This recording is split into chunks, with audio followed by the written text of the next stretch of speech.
त मजलिस या मिठे मोहम्मद जी तबाहू बदियत बसा आई तू पेरे जुती लागे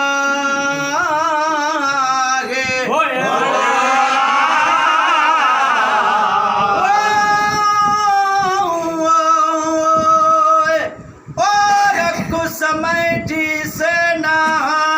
जो मुर्शिद वाहिन मेड़ में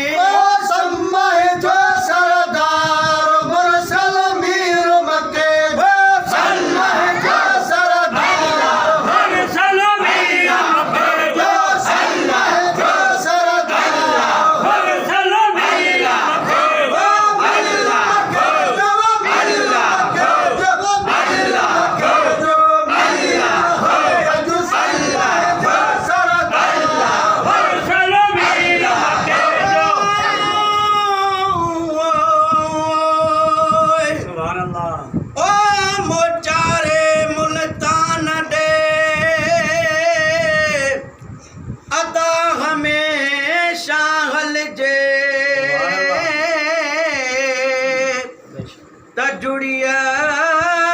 न जमायत सां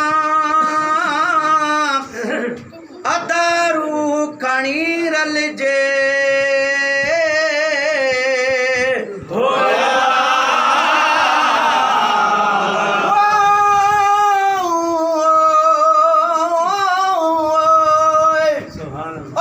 बनी कोठ बद जे साम्हूं रोज़न जे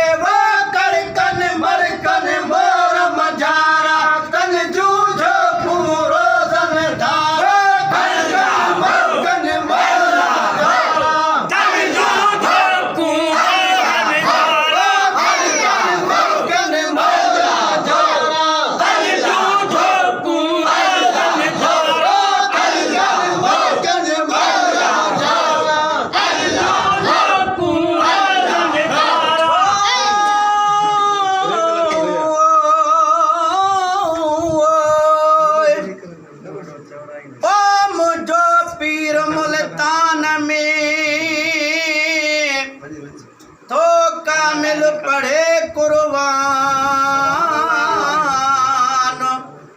तसो न कना तू कुंगरा ऐं सिरू पढ़न सुबहान